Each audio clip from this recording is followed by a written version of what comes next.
Okay.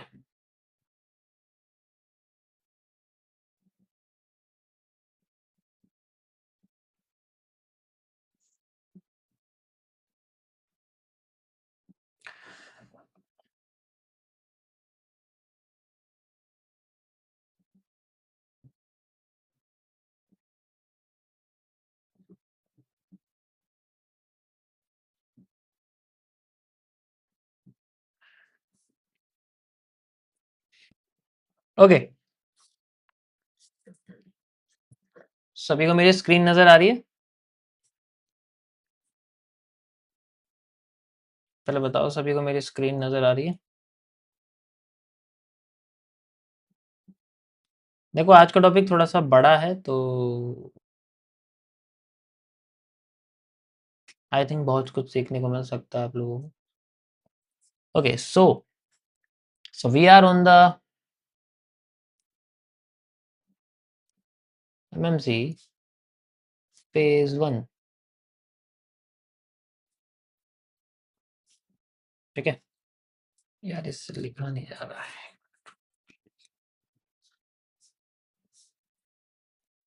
तो हम आज देखेंगे टाइम फ्रेम के एडवांस वर्जन के बारे में।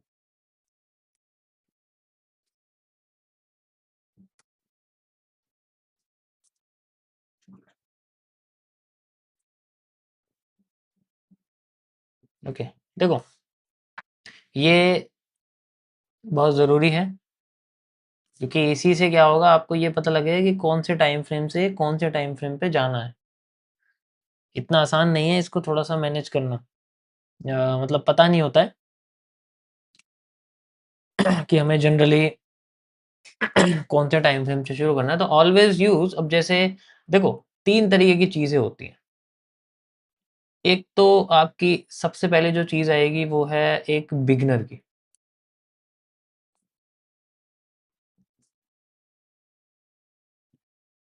ठीक है, तो अगर मैं बिगनर की बात करूं, तो बिगनर के लिए जो टाइम फ्रेम है वो, उसके लिए ना कुछ चीज़ें मैटर करती है। जैसे स्टार्टिंग में बिगनर को सबसे पहले सीखना चाहिए पेशेंस, यानी कि उसे थोड़ा सब्र सीखना पड़ेगा, सब्र करना। ओके, उसके बाद उसको सीखनी चाहिए कंसिस्टेंसी। देखो, ये सब चीजें सीख नहीं सकते आप, बट ये चीजें आ जाती हैं करते करते। जैसे आप करोगे ना तो धीरे धीरे करके आ जाएंगी। कंसिस्टेंसी यानी कि किसी चीज को लगातार करते रहना, लगातार करते रहना, किसी एक चीज को लगातार करते रहना, ना कि बहुत सारी चीजों को थोड़ा थोड़ा करना। तो हमेशा याद रखना, जब भी आप किसी एक चीज को लगातार करोगे, आप उस चीज में परफेक्ट बन जाओगे। ठीक है, और अगर आप सारी चीजों में थोड़ा थोड़ा करोगे, तो आप किसी भी एक चीज में परफेक्ट नहीं बन पाओगे। तो इसीलिए आपको स्मार्ट या जीनियस होने की कोई जरूरत नहीं, आपको बस पेशेंस और कंसिस्टेंट होने की जरूरत है। और साथ ही साथ आपको डिसिप्लिन चाहिए।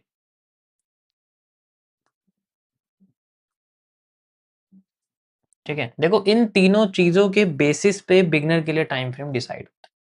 अब जब शुरुआत में पेशेंस की बात की जाए, और कंसिस्टेंसी की बात की जाए, और डिसिप्लिन की बात की जाए, तो ये सारे टाइम फ्रेम, ये सारी चीजें आपको उन टाइम फ्रेम्स की तरफ खींचती हैं दैट वी कॉल HTF।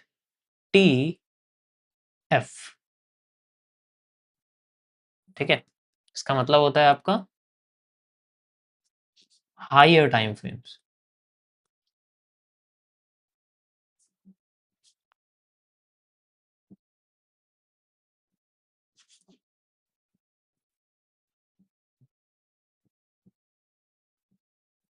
ठीक है, तो जो हायर टाइम फ्रेम्स होते हैं उसमें ही सबसे ज्यादा आपको फोकस करना है। जैसे कि वन ऑफ द स्टार्टिंग में हम लोग यूज करते हैं आवरलीज, यानी कि आपको आवरली के टाइम फ्रेम को यूज करना है। देखो, ये बहुत जरूरी है, मैं अभी बता रहा हूँ। जो दुनिया कर रही है उस पर फोकस मत करो। ठीक है, सिर्फ और सिर्फ सब जगह डिस्ट्रैक्शंस हैं। Everything is a distraction, everything is a distraction, everything is a illusion.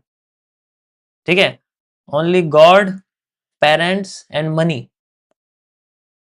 Rest is a destruction. ठीक है, तो अभी हम पैसे की बात कर रहे हैं, बाद में वो कोई और से, बाकी चीजें तो आपको पता ही है, तो उसके बारे में मुझे बात करने की जरूरत नहीं है। Okay, got it. तो आवरली जो टाइम फ्रेम है, that are the most important ones, and what we need कि इसमें आपको हमें कुछ कोई भी टाइम फ्रेम चूज कर सकते हो, इन्हें multiple of twos, like 1 hour, ठीक है, या फिर 2 आवर, या फिर 4 आवर, ठीक है, या फिर 8 आवर, ठीक है। ये थोड़े प्रीमियम में आते हैं, तो अगर जिसके पास पेड वर्जन है तो आप ये यूज कर सकते हो मल्टीपल टाइम फ्रेम, बट ये टाइम फ्रेम से शुरू करना ज्यादा अच्छा है, because it will create a lot of patience. जब आप इनमें एनालिसिस करोगे, देन आपके पास बहुत समय होगा, हर एक कैंडल को बनने के लिए आपके पास घंटे हैं। 1 घंटा एक कैंडल में, एक घंटे में एक कैंडल बनेगी, 2 घंटे में एक कैंडल बनेगी, या 4 घंटे में एक कैंडल बनेगी। तो आपके अंदर जल्दबाजी नहीं रहे कि यार मुझे आज ही 10 एनालिसिस करने हैं, मुझे आज ही इतना करना, आज ही इतना करना। जितना कम उतना ज्यादा, जितना कम मार्केट को सॉल्व करोगे उतना ज्यादा बनेगा, उतना ज्यादा समझ में आएगा, और फिर वो कंसिस्टेंट रहेगा डिसिप्लिन के साथ, कि भाई मैंने जो सेटअप क्रिएट किया है, मैं उसको, उसमें डिसिप्लिन रहूंगा, उसे चेंज नहीं करूंगा, और कंसिस्टेंट उसे चलता रहूंगा, और जो भी उसके अंदर एनालिसिस एग्जीक्यूट होगा उसे मैं पेशेंटली फॉलो करूंगा। बिगिनर के लिए सबसे इंपॉर्टेंट चीज ये होती है। ठीक है, देखो मेरे अर्ली डेज में क्या होता है कि मैं इन तीनों में से कुछ नहीं करता था, मतलब हर चीज में। मेरा ये मानना है, मेरी अपनी मानने का मतलब ये है कि जैसा आप एक काम करते हो वैसा आप सारे करते हो। तो अगर आप इनमें से कोई भी एक काम किसी भी काम में नहीं करते ना, तो फिर आप यहाँ भी नहीं कर पाओगे। तो सबसे पहले किसी भी एक काम में आप अपने आप को इन सब चीजों में ग्रो करो, देन फिर यहाँ पर आप ऑटोमेटिकली कर लो। ठीक है, सो ये तीनों चीजें आपके, आपकी लाइफ के सभी चीजों में इंक्लूड होती है। जरूरी नहीं है कि मैं ये आपको ट्रेडिंग की बात कर रहा हूँ। अगर आप उसमें पेशेंस है, आपका कंसिस्टेंसी है, आपके डिसिप्लिन है, then you can easily follow. ये एक बिगिनर के लिए है। और जैसे ही फिर बाद में ये सब चीजें यू विल हैव दिस, ठीक है। तो अब इसके अंदर हमें क्या करना होता है, हमें बड़े से छोटे पे आना होता है। ठीक है, शुरुआत में क्या करते हैं हम लोग, बड़े से छोटे पे आते हैं। तो सबसे पहला जो मेन टाइम फ्रेम है, that is the 4 hour. 4 hour और 2 आवर, ये दो टाइम फ्रेम सबसे बेस्ट हैं शुरुआती केस में। आप इन दोनों में से कोई भी टाइम फ्रेम यूज कर सकते हो, या तो 4 आवर या फिर 2 आवर। ठीक है,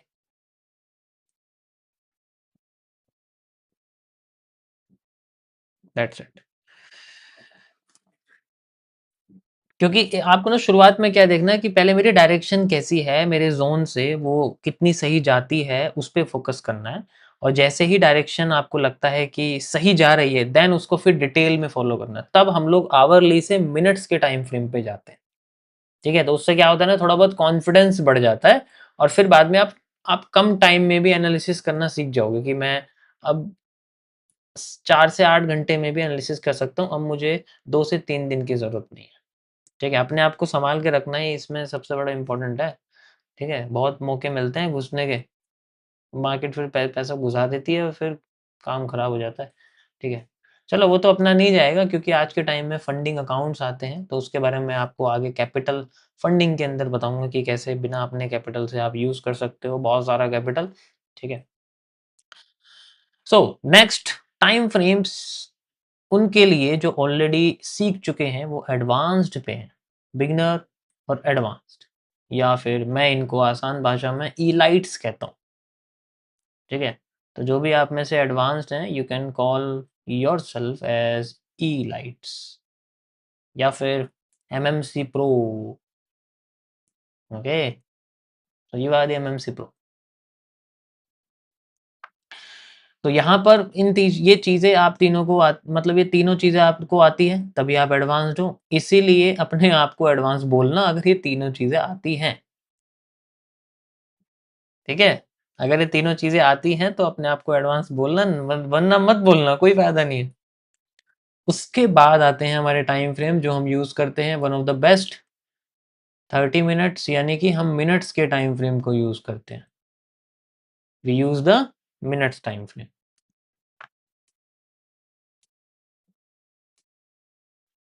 और मिनट्स में भी हम यूज करते हैं 2 डिजिट्स। ठीक है, यानी कि वो जिनमें 2 डिजिट होते हैं, जैसे 10 मिनट्स, 15 मिनट्स, 30 मिनट्स। ये 3 टाइम फ्रेम सबसे बेस्ट होते हैं। 1 डिजिट नहीं, 1 digit is known as the, मतलब 1 डिजिट भी है ठीक है, पर ये काफी एडवांस में, इससे नीचे जाने की कोई जरूरत नहीं। ठीक है। मैंने पीडीसी में भी आपने देखा होगा, मैंने 15 मिनट के टाइम फ्रेम ही यूज किए हैं, ज्यादातर 5 मिनट के बहुत ही कम है, क्योंकि जिनमें मुझे नहीं मिला वो ऑलरेडी हम लोग उसमें जाते हैं।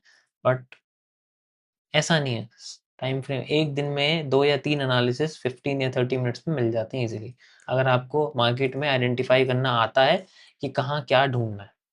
ठीक है, तो you can C, got it, यहाँ तक समझ में आ गया। So this is the time frame. तो हम इसमें भी क्या करते हैं, इस तरीके से पीछे जाते हैं, रिवर्स में जाते हैं, ऐसे करके रिवर्स में। Got it. इससे नीचे के टाइम फ्रेम को नहीं देखना है। 5 minute, 4 minute, 3 minute, 1 minute, seconds, इनको भूल जाओ। इन पे जब तक करोगे ना तब तक कुछ नहीं मिलेगा, क्योंकि सोचने के लिए समय चाहिए, सोचने के लिए माइंड चाहिए, और वो माइंड सारा खराब हो जाता है। जितना ज़्यादा समय दोगे मार्केट में को उसका स्ट्रक्चर फॉर्म करने में, उतना अच्छा समझ में आ जाए। इसलिए हमेशा पहली ट्रेड लॉस ना हो, इसलिए पहली ट्रेड एग्जीक्यूट ही मत करो। Always wait for second. ठीक है, ऑलवेज वेट फॉर सेकंड। समझ में आएगी मार्केट क्या हुआ, पहली ट्रेड में समझ में नहीं आएगा जब तक लॉस नहीं होगा। देखा होगा अक्सर ऐसा ही होता है, जब भी पहले चलाते हो उसके बाद देखते हैं अरे यहाँ तो ये बनना था, अरे यहाँ तो ये बनना था, अरे यहाँ तो वो चीजें जो है। फिर इससे क्या होगा ना, दूसरी चीज जो सबसे बड़ी है मेरा ये समझाने के लिए, बिगनर लेवल पे ही यू विल लर्न कि, जो कि मैं आपको एफटीसी में बताऊंगा, आपका कंट्रोल आएगा one of the most destructive thing, over trading.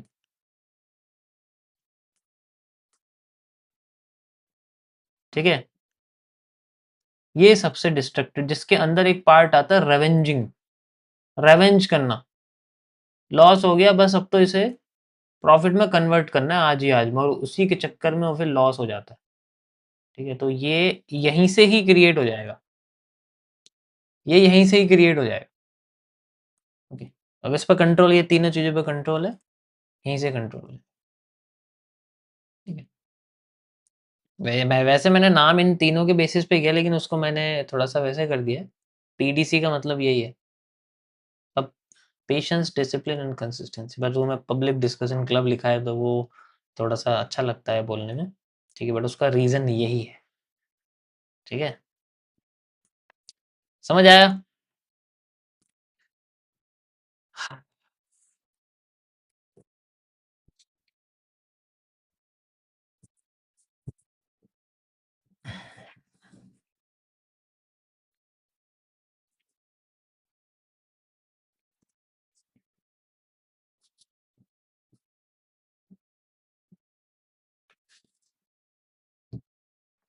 Now अब हम बात करते हैं नेक्स्ट, जब टाइम फ्रेम के बारे में आपको पता लग जाएगा कि we have this, the time frame इस तरीके से यूज होता है यहाँ पर हमारा। तो अब हम लोग टाइम फ्रेम के बाद ये कैसे पता करते हैं कि जो ट्रेंड है वो किस टाइम फ्रेम पे कैसा है, या फिर अभी जो करंट ट्रेंड है वो कैसा चल रहा है। तो उसके लिए हम लोग ट्रेंड आइडेंटिफिकेशन के कॉन्सेप्ट्स को यूज करते हैं। ठीक है, ट्रेंड आइडेंटिफिकेशन कॉन्सेप्ट्स।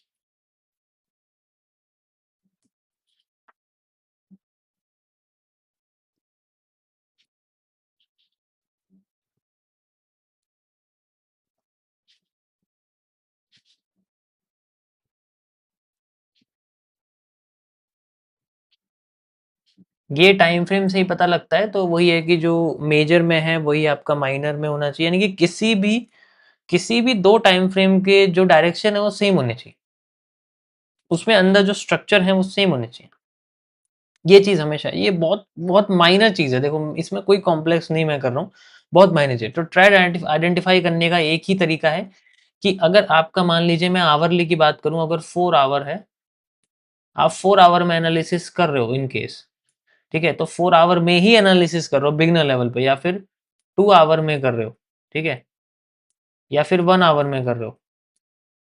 तो अगर मान लो 1 आवर में कर रहे हो तो 4 आवर और 2 आवर का जो डायरेक्शन है वो ऑलरेडी वो होना चाहिए जिसमें आप 1 आवर में जाने वाले हो। यानी कि अगर मान लो 4 आवर डाउन में है और 2 आवर भी डाउन में है, तो 1 आवर में भी आप डाउन की साइड ही देखोगे, बुलिश में नहीं देख सकते। बहुत रेयर केस है, वैसे एमएमसी को आप किसी भी डायरेक्शन में यूज़ कर सकते हो, इट्स ओके, कोई प्रॉब्लम नहीं, बट यहाँ पर ट्रेंड के साथ चलना ज़्यादा ज़रूरी है, मैं इसलिए पहले ही बता रहा हूँ।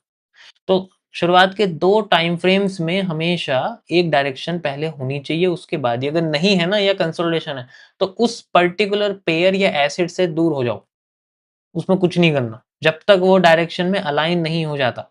वैसे आप इसका पता कर सकते हो मूविंग एवरेज एक्सपोनेंशियल लगा के, वहां से आप इजीली डायरेक्शन को पता कर सकते हो कि किस डायरेक्शन में भी मार्केट चल रही है, तो वो आप 200 ईएमए का इस्तेमाल कर सकते हो, बहुत ईजी है, ठीक है? तो वो बिगिनर के लिए, क्योंकि आपको नहीं पता होता शुरुआत में स्ट्रक्चर कैसे चल रहे हैं, किस साइड है। तो अगर वो डाउन ट्रेंड में है तो इट मीन्स कि वो डाउन में ही चल रही है, अगर वो अप ट्रेंड में है तो इसका मतलब अप ट्रेंड ही चल, तो वहाँ से आपको एक माइंडसेट जनरली क्रिएट हो जाता है कि भाई मार्केट उस डायरेक्शन में ऑलरेडी चल रही है दोनों टाइम फ्रेम में, तो मेरे पास अभी भी एक बायस निकल के आया है कि मैं बुलिश में ही जाऊँगा या मैं बेयरिश में जाऊँ, ठीक है?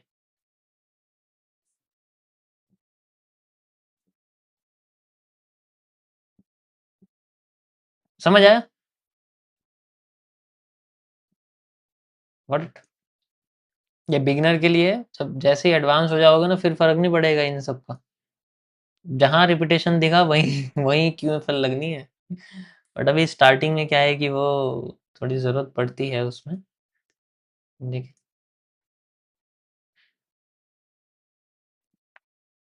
या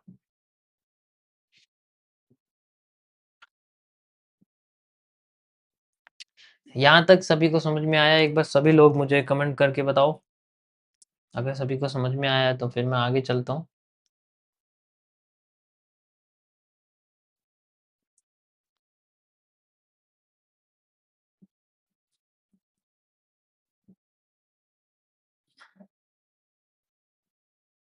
perfect.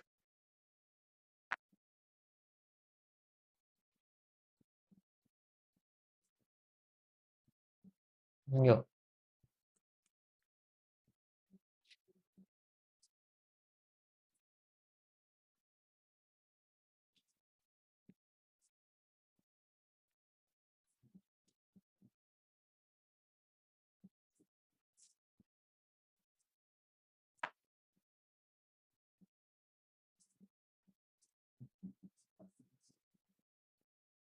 So the next thing is trend कैसे पहचानोगे कि वो ट्रेंड है? क्योंकि ऐसे तो पता लगेगा नहीं। देखो, ट्रेंड होने के लिए कुछ चीज़ें हैं जो बनती हैं। एक तो सबसे पहले मैंने आपको बता ही दिया है कि आप ईएमए का यूज़ कर सकते हो, 200 ईएमए, ठीक है? 400 ईएमए, थोड़ा बड़ी ईएमए इंडिकेटर के बेसिस पे यूज़ कर सकते हो, you will have a direction. नहीं तो आप सीसीपीज़ का यूज़ कर सकते हो कि अगर एक सीसीपी में ब्रेकडाउन हुआ है या ब्रेकआउट हुआ है बड़े टाइम फ्रेम पे, तो इसका मतलब मार्केट अभी भी डाउन में ही चल रही है, ठीक है? देखो, ये इतना मैं अभी बता रहा हूँ, ये इतना इम्पोर्टेंट नहीं है। मैं समझ रहा हूँ इतना क्योंकि जब आप एनालिसिस करने बैठोगे, आपको रिपिटेशन आराम से दिख जाएगा, तो उसमें कोई इतनी बड़ी बात नहीं है, ठीक है? आराम से आपको दिख जाएगा। मोमेंटम और ट्रेंड दोनों के बारे में मैं ऑलरेडी आप लोगों को पहले बता चुका हूँ, तो मैं दोबारा से रिपीट नहीं करूँगा, उसी के बेसिस पे आपको समझ में आ जाए। तो अब मैं थोड़ा-सा आपको चार्ट पे लेके चलता हूँ and then you will easily see कि कैसे आप मोमेंटम और उनके बारे में पता करोगे, ठीक है? तो जैसे अगर मैं यहाँ पर लेके चलता हूँ आपको 4 आवर में, ध्यान देना जितना बड़ा टाइम फ्रेम होगा ना, उतना ज़्यादा एक्यूरेसी आएगी और उतना पेशेंस आएगा। अब जैसे मान लो मैं 4 आवर में बैठा हूँ, तो अब मुझे यहाँ पता करना है, लेट्स से चलो मैं थोड़ा-से दूसरे पेयर में आता हूँ, लाइक इसमें आ जाते हैं। ठीक है, लाइक जीबीपी में आ जाते हैं मान लीजिए, और ये मान लो यहाँ से अभी आप देखो ना, अब आपको पता लग रहा है डायरेक्शन कैसी, 4 आवर में डाउन है, मैं डाउन ही जाऊंगा, ऑब्वियस सी बात है। लेकिन मुझे क्या करना, अगर मैं 4 आवर में हूँ तो मुझे इससे पीछे के दो दो टाइम फ्रेम है, उनमें भी मुझे चेक करना पड़ेगा कि क्या एक्चुअली में ये डाउन में है या अप में जा सकता है। तो लाइक मैं जाता हूँ पहले वन डे पे, अगर मैं वन डे पे जा रहा हूँ तो यहाँ मुझे पता लगता है कि भाई यहाँ तो अप साइड जा रही है, जिसका मतलब मार्केट अप साइड जा सकती है, ये तो डाउन साइड कुछ टाइम के लिए है। तो ये छोटी-छोटी चीज़ें हैं जो आपको बस ध्यान दें कि भाई अपने से एक बड़ा टाइम फ्रेम, फिर उससे, अब जैसे 1 डे हो गया, अब मैं 4 डे पे चला जाता हूँ। चलो 4 डे नहीं आएगा तो आप वीकली ले सकते हो। 4 डे पे तो बुलिश है, तो मैं बेयरिश क्यों जाऊँ? तो वो फिर बाद में चीज़ें आती हैं। तो 4 आवर में मुझे पता लगता है कि भाई मार्केट जो है एक्चुअली बेयरिश थी, बट वो बुलिश हो सकती है। अगर मैं थोड़े बड़े टाइम फ्रेम पे देखता हूँ तो वो बुलिश हो सकती है, तो ऐसे में फिर मुझे बुलिश साइड ही देखना चाहिए। लाइक दिस, ये हमारे सामने बना हुआ है तो मैं बुलिश साइड ही देखनी कुछ, लेकिन छोटा, अगर मैं 4 आवर से और छोटे में जाता हूँ तो मैं बेरिश देखूंगा, क्योंकि 4 आवर में बेरिश है। 4 आवर में ये जो हिस्सा है ये पूरा का पूरा बेरिश है, तो मैं 1 आवर या 2 आवर में बेरिश जा सकता हूँ। लेकिन अगर मुझे 4 आवर में जाना है तो I have to go bullish, क्योंकि 1 डे और वीकली में बुलिश है। That is how I have to find out. तो वो ये सिंपली आई हैव, ये मेरा एरिया है, ठीक है, और जो सप्लाई है वो मैं यूज कर सकता हूँ पुरानी, यू कैन सी हियर, ठीक है, यहाँ से यहाँ तक की, एंड देन मेरा यहाँ पर एरिया बना हुआ है। लेट्स सी, आई मार्केट यहाँ पर थोड़ी सी एरिया वाइज चल रही है, यू कैन सी कंसोलिडेट हो रहा है, रुक रही है मार्केट, थोड़ा सा स्टॉप कर रही है अपने आप को। यू कैन सी यहाँ पर हमें थोड़ी सी बुलिश देखने को मिल रही है, ठीक है। देखो छोटे टाइम फ्रेम पे बेरिश है, बट वही है कि जो बड़ा टाइम फ्रेम है उसके अंदर मार्केट अभी बुलिश, देखो ना धीरे धीरे करके अपने आप को बुलिश यहाँ पर करने की कोशिश कर रही है मार्केट।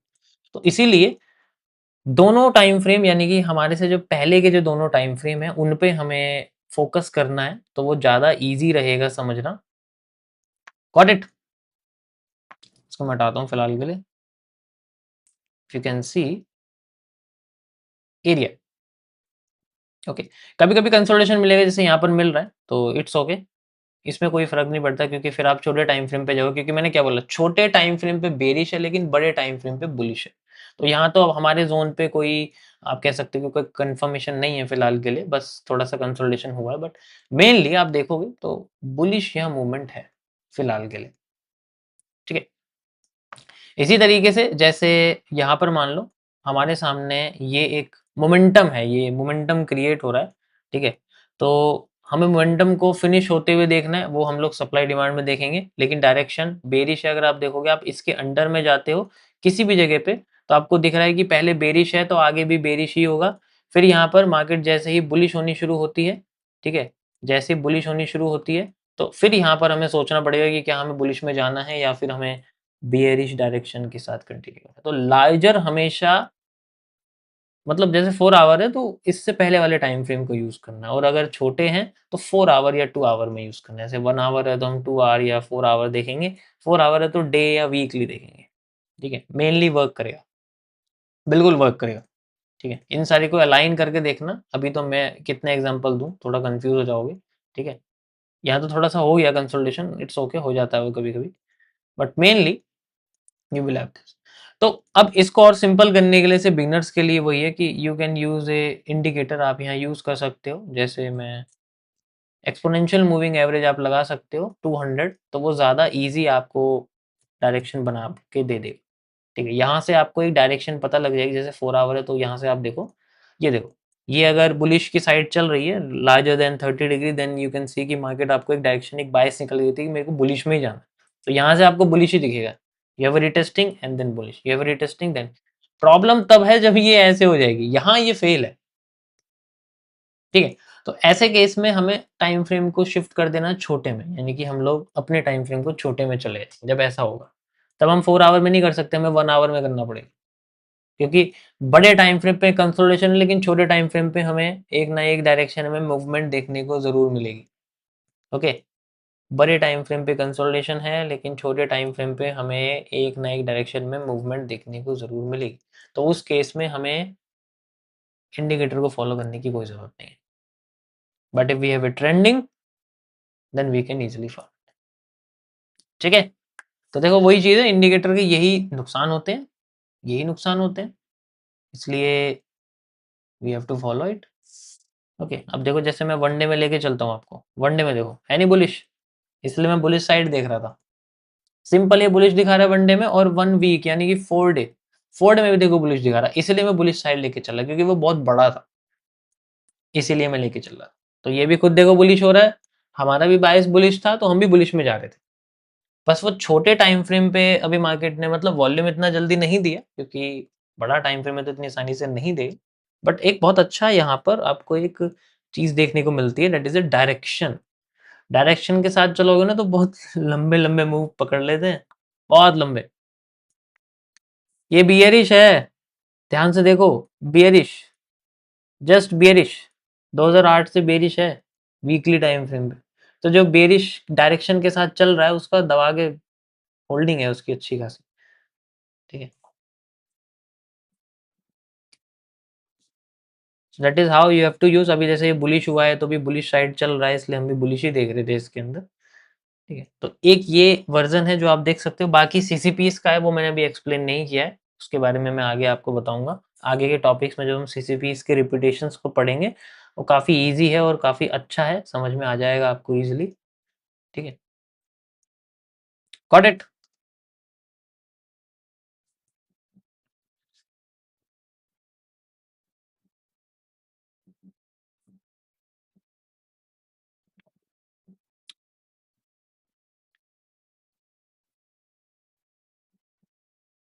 परफेक्ट।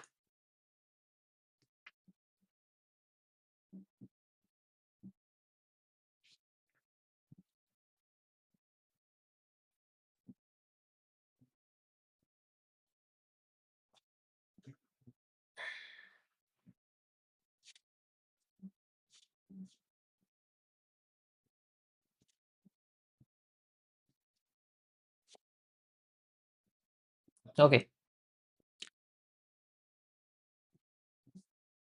सो अब नेक्स्ट चीज है कि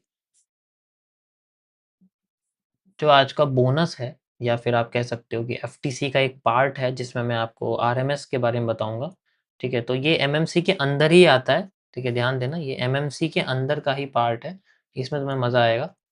सो we are I am introducing FTC. ये आपका टेक्निकल नहीं है, मैथमेटिकल है। ठीक है, ये बहुत जरूरी है। एफटीसी, एफटीसी का मतलब है फेयर ट्रेडिंग कॉन्सेप्ट्स, ये ट्रेडिंग से रिलेटेड है।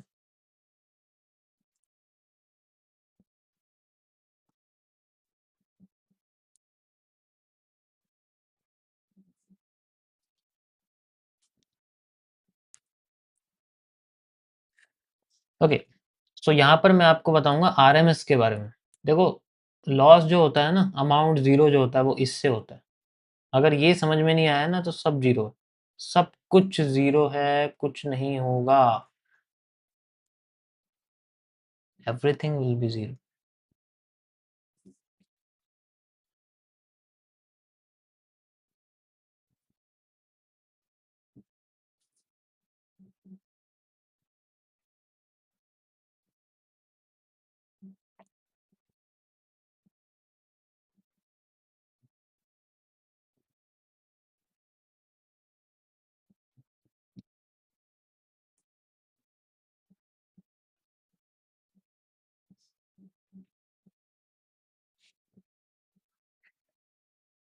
Okay,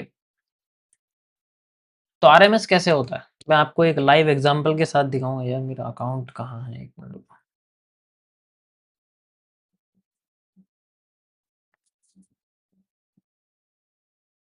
I will show you some trade,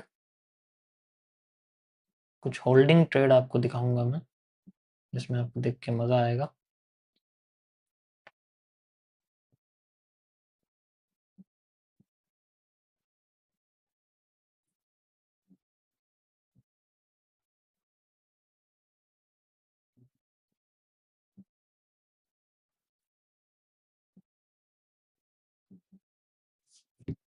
okay, तो जो आरएमएस है that is a risk management system, यानी कि किस तरीके से आप रिस्क को मैनेज करते हो वो इम्पोर्टेंट होता है। देखो, इसमें भी वही है कि ये यूज़र के ऊपर डिपेंड करता है, ये मैं कोई आपको सजेशन नहीं दे रहा हूँ, जस्ट मेरा ये मानना है, ठीक है? तो क्या होता है ना, इसमें 2 तरीके की चीज़ें होती हैं, एक तो सबसे पहले होती है, ठीक है? एक होती है हमारी that is known as capital, यानी कि जो पर्सनल कैपिटल है।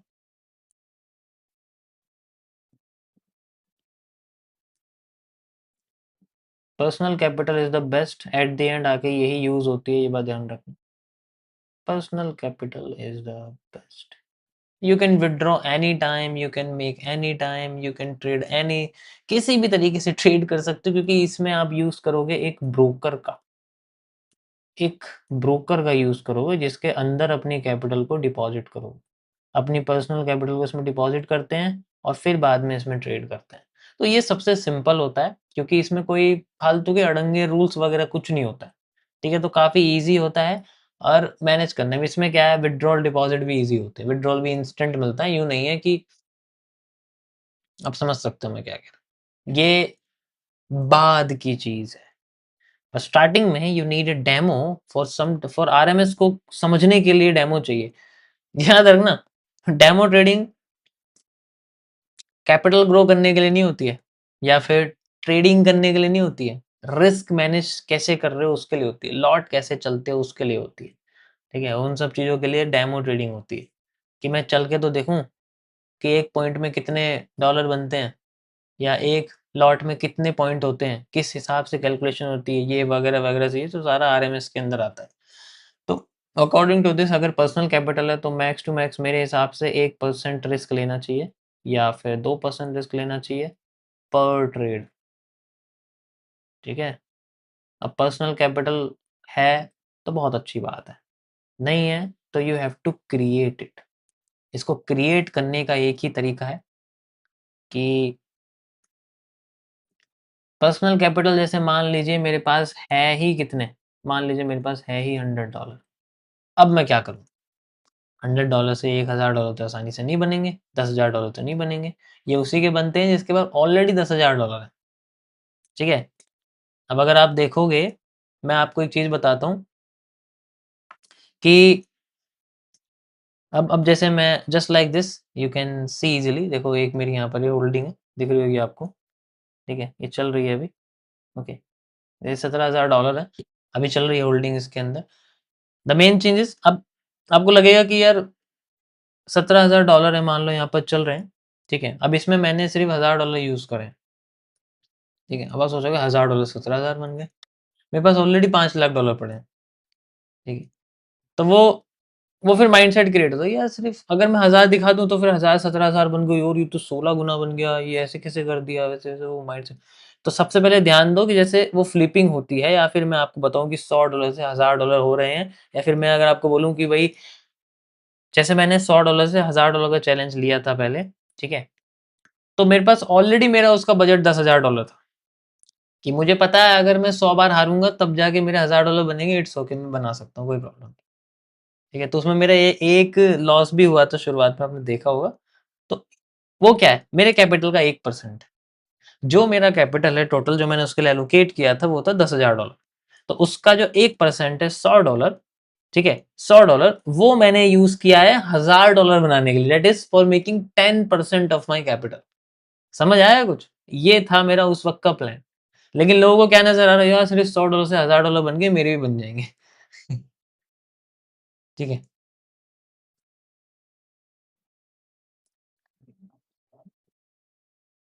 तो वो चेंज थोड़ा-सा माइंडसेट आपको करना पड़ेगा अपना। ये सब मैं समझ रहा हूँ। ये सोशल मीडिया को देख के आता है, इल्यूज़न है ये सब, चीज़ों को समझो। No one can invest more than 1 और 2% बाय हिमसेल्फ, ठीक है? ऐसा नहीं होता है। समझ आया?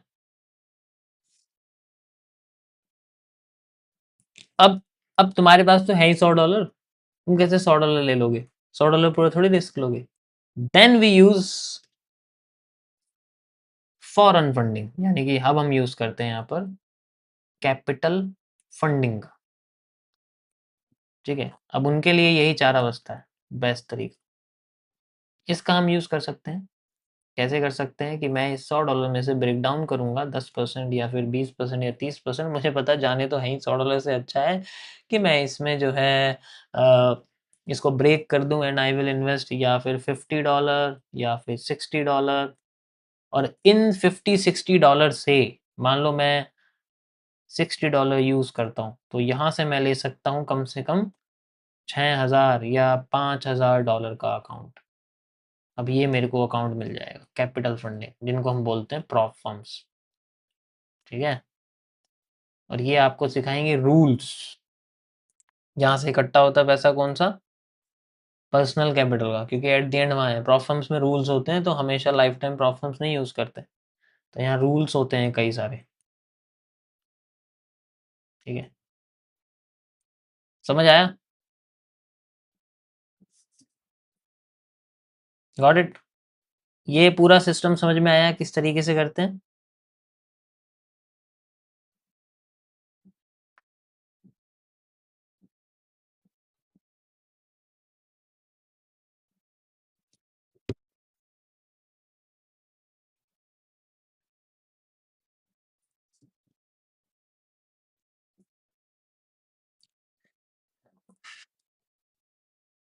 अब बात आती है कि ये जो चीज़ है, ये रियल कौन-सी मिलेगी, ठीक है? या फिर हमारे लिए बेस्ट कौन-सी रहेगी? देखो, जब भी हम लोग अपने कैपिटल को यूज़ करते हैं कैपिटल मार्केट्स में, ट्रेडिंग इन सब में, तो ऑलरेडी हमारी कैपिटल रिस्क पे होती है। ये हमेशा समझना चाहिए कि अगर मैं ट्रेडिंग कर रहा हूँ तो मेरा $100 रिस्क पे है ही, या फिर मैं ट्रेडिंग से रिलेटेड कुछ भी चीज़, ठीक है, कर रहा हूँ तो उसमें मैं रिस्क ही ले रहा हूँ, चाहे मैं कुछ भी खरीदूँ, मैं उससे रिस्क ही ले रहा हूँ। तो वो जा सकता है, अपने माइंड को पहले उसके लिए डेवलप करना पड़ेगा, ठीक है? उसके लिए डेवलप करना पड़ेगा, वो चीज़ है। समझ आया? तो पहले ये माइंडसेट बनाओ कि यार जाना तो होता ही है, ऐसा नहीं है कि नहीं जाएगा, जाना होता है। बट वो उतना जाना चाहिए कि वो मेरी कैपिटल का ज़्यादा ना हो, सब कुछ ना हो, ठीक है? मेरी कैपिटल का सब कुछ नहीं होना चाहिए कि मैं बिल्कुल ज़ीरो कर दिया, सब कुछ ज़ीरो कर दिया, ठीक है? 100 के ज़ीरो कर दिए। अब ये कैपिटल ही बहुत छोटी, तो इस केस में क्या है कि नहीं हो पाता मैनेज, ठीक है? Now we can use it. कैसे करेंगे, कैसे इसको देखेंगे? Let's see, I will show you.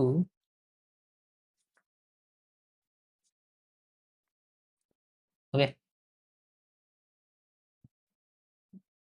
So you will see, मैंने एक लिंक आप लोगों को शेयर करी हुई है लाइव चैट में। अगर आप उसको ओपन करोगे आपको बहुत सारी चीज़ें मेरी कम्युनिटी की दिख जाएँगी, ठीक है?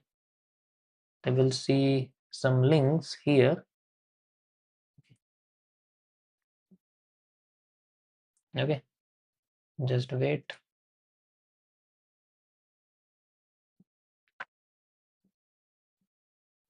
दिख रही है आपको? मेरे लाइव स्ट्रीम के लाइव चैट में जाओगे तो you will see open this, और यहाँ पर आपको ये वाली लिंक दिखेगी। ये this is the best, you will open it and यहाँ पर आपको दिखेंगी सबसे बेस्ट चीज़ें। व्हाई? जो मुझे लगता है, यू कैन सी, अगर मेरे पास $60 हैं, then I can buy $6,000 account, ठीक है? If I have $60, then I can buy $6,000 of account. If I have $120, then I can buy $15,000 account. If I have $200, then I can buy $25,000 account. If you can see, एकदम एकदम धीरे धीरे करके जो है वो बढ़ते जाते हैं, ठीक है? तो मेरे को $1,00,000 बनाने के लिए सिर्फ $550 की ज़रूरत है, but it needs a lot of effort, because आपको पास करना पड़ेगा। अब जैसे मैं यहाँ पर, इसमें ये 2 फेज़ है, यानी कि ब्रेक वाइज़ है, आप 1 स्टेप भी देख सकते हो, ये थोड़ा ज़्यादा पड़ जाता है। मेरे हिसाब से 1 स्टेप थोड़ा-सा बेस्ट है, but for lower people 2 step is also best, ठीक है? इंस्टेंट तो बेकार है, इसके बारे में बात नहीं कर रहा हूँ, क्योंकि इसमें तो ज़्यादा महँगा पड़ता है। अब यहाँ पर सबसे मेन क्या है, अगर पास किया तो पूरा का पूरा अमाउंट वापस, यानी कि दोनों केस में मेरा ही फ़ायदा है। अगर मैं पास कर लूँगा, अगर मैं स्किल्ड हूँ, मुझे अच्छे से एनालिसिस आती है, मुझे रिस्क मैनेजमेंट करना आता है, then I can get my full fees refundable. ठीक है, मैं अपनी पूरी की पूरी फीस रिफंड कर सकता हूँ। Got it? मैं इसमें इसको पास करके दिखाऊंगा आपको, और फिर इसमें कैसे चीज़ें आती हैं I will also show you. ठीक है, और फिर परफॉर्मेंस रिवॉर्ड भी है, मतलब चैलेंज फेसेस के अंदर भी प्रॉफिट बाहर निकलते हैं। तो मुझे ये काफ़ी सही लगा है, मेरा मेरा जो पर्सनल मानना है, मुझे सही लगता है। ठीक है, फॉर इनिशियल कैपिटल अगर मेरे को $6000 ही बनाने हैं, मेरे पास हैं ही $100, तो मुझे $6000 बनाने हैं धीरे-धीरे करके प्रॉफिट करके, क्योंकि इसमें कोई कंसिस्टेंसी नहीं होती है। ठीक है, कोई कंसिस्टेंसी नहीं है। तो I can use this. Okay, this is the best way if I can say. Got it? समझ आया? मैंने डिस्क्रिप्शन में लिंक डाला हुआ है, वहाँ पर जाके आपको यू कैन ईज़िली सी, यहाँ से आप देख सकते हो ये रहा। ठीक है, यहाँ से आप ईज़िली देख देख सकते हो and you can use it.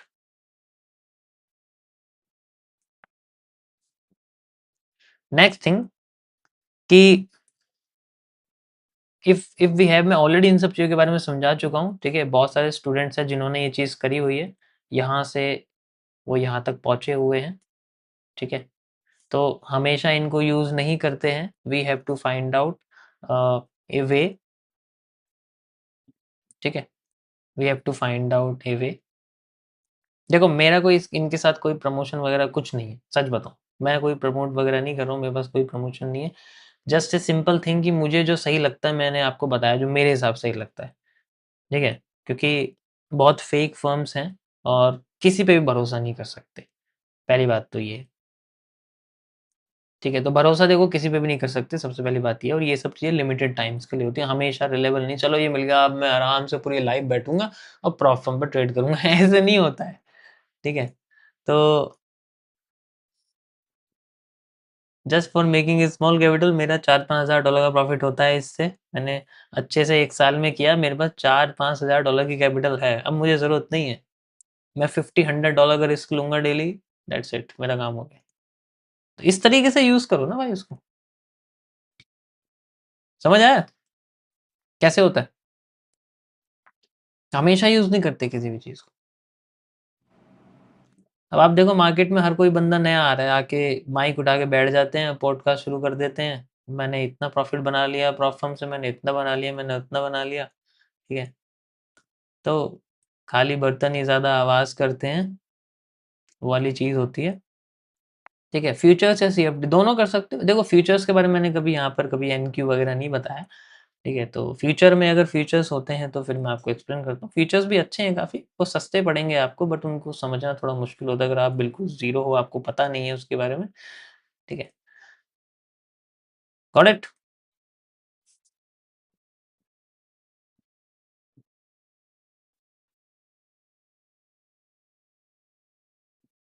समझ आया? So the personal capital is the best, क्योंकि इसके अंदर कोई रूल हमारे नहीं होते, बस हमारे पर्सनल रूल होते हैं।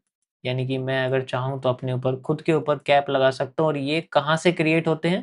देखो, ये आपको सिखाएगा प्रॉफ़र्म, क्योंकि यहाँ पर आपको पता है आपको एक ट्रेड में 0.5% का रिस्क लेना है, पर ट्रेड। रिस्क पर ट्रेड, और एक दिन में मैक्स 2 ट्रेड चल रहे हैं, 2 ट्रेड पर डे। ये छोटी-छोटी चीज़ें जो ना यहाँ से सीखने को मिलती हैं। ये सिर्फ़ पैसा बनाने के लिए नहीं है, ठीक है? ज़रूरी नहीं है कि यहाँ से सिर्फ़ पैसा बनेगा, पैसा तो बन सकता है, कोई प्रॉब्लम नहीं है, बट यू विल सी कि अगर 2 ट्रेड पर डे है तो यहाँ से आपको समझ में आ जाएगा। फिर वही है कि इसमें इससे ज़्यादा रिस्क नहीं होना चाहिए और 2 ट्रेड से ज़्यादा नहीं होनी चाहिए, और दोनों आपकी सेम डायरेक्शन में हो तो ज़्यादा अच्छा है कि भई आज मैं इसमें बाय में था, तो आज मैं इसमें बाय में ही रहूँगा, मैं इसमें सेलिंग में नहीं जाऊँ। ठीक है? तो ये कुछ चीज़ें हैं जो, समझ रहे हो मैं क्या कह रहा हूँ आप? तो यहाँ से आपको सीखने को मिलेगा डिसिप्लिन, कंसिस्टेंसी, और साथ ही साथ पेशेंस। ओके? मेरा मानना इन चीज़ों को यूज़ करने का, प्लेटफ़ॉर्म को यूज़ करने का ये है। ठीक है?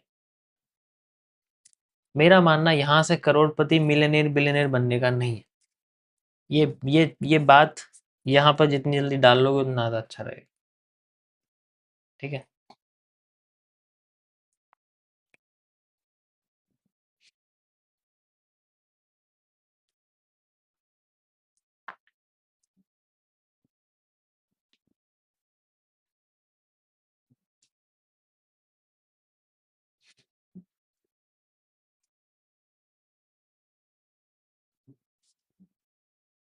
तो the goal is to acquire this. सारी की सारी स्टार्टिंग यहाँ से होती है, ताकि फिर यहाँ पहुँच सकें, फिर यहाँ पहुँच सकें, फिर यहाँ पहुँच सकें और फिर दोबारा यहाँ पहुँच सकें। ये मैं इसलिए आपको पहले ही बता रहा हूँ, डे 7 में देखो कितनी जल्दी बता दिया मैंने। वैसे मैं इसको डे 40 या 50 पे बताता, मतलब 50% टाइम पे मुझे बताना चाहिए था। ये मैंने इसलिए बताया क्योंकि मुझे पता है कुछ लोग हैं जो ऑलरेडी जिनको पता है, एनालिसिस वगैरह कर रहे हो, लेकिन उनको थोड़ी-सी प्रॉब्लम होती है वहाँ पर। अब देखो स्केलिंग एक अलग चीज़ है, मैं उसकी बात नहीं कर रहा, वो फिर थोड़ा-सा ना बड़े माइंडसेट वाला हो जाएगा, ठीक है?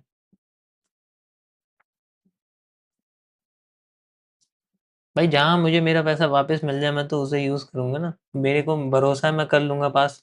मेरे को वापस मिल जाएगा मैं तो करूँगा ज़बरदस्ती उसी को करूँगा ना। मेरा कोई नुकसान ही नहीं है उसमें अगर मैं अच्छे से ईमानदारी से करता हूँ, ठीक है?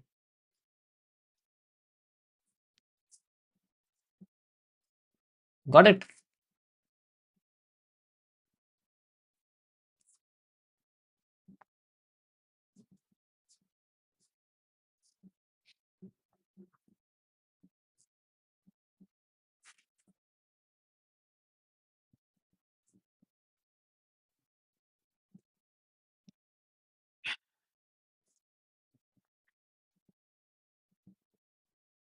या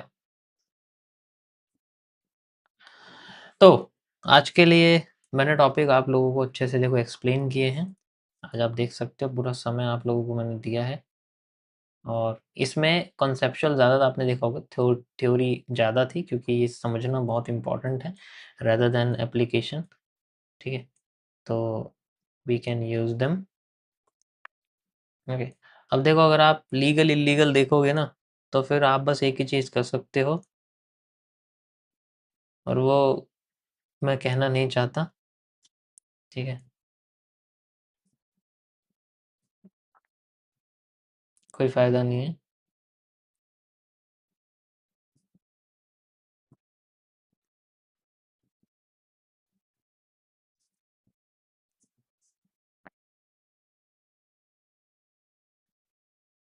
हुँ।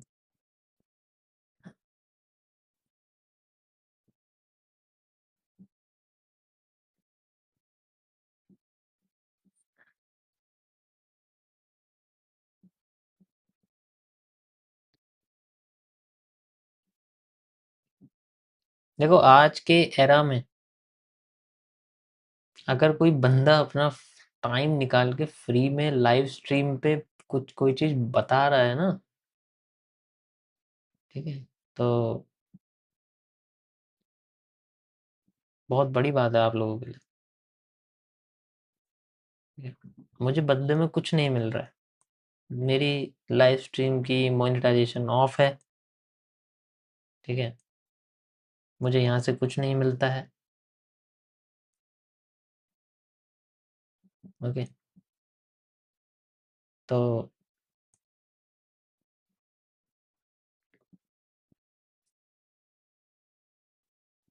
या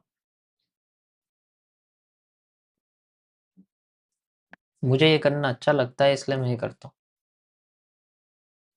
ठीक है?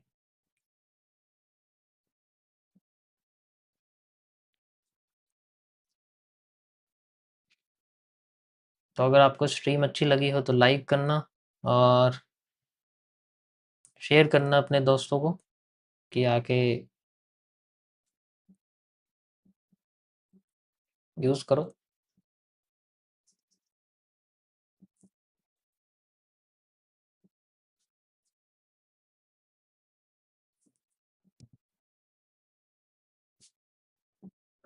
ओके, मूवमेंट ही नहीं है। रिजेक्शन ही नहीं आई, डायरेक्ट मूव है, फिर से ऊपर उठ रहा है, छोड़ो उसको।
ओके गाइस, तो आज के लिए इतना ही। आई होप आप लोगों को आज की टॉपिक और आज की स्ट्रीम पसंद आई होगी।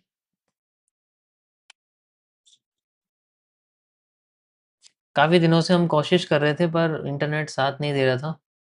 ठीक है, आज मैंने पकड़ लिया है इसको और टॉपिक पूरा करके ही दम लिया है। हम्म, या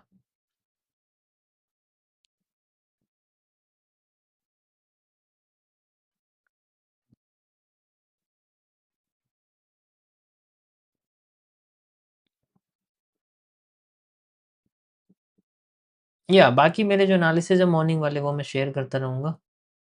ठीक है, और लाइव स्ट्रीम के तो एनालिसिस चल ही रहे हैं ऑलरेडी।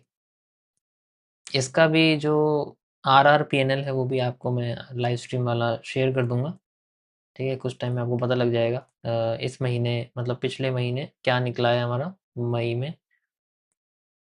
ठीक है, और फिर जून का तो अभी चल ही रहा है।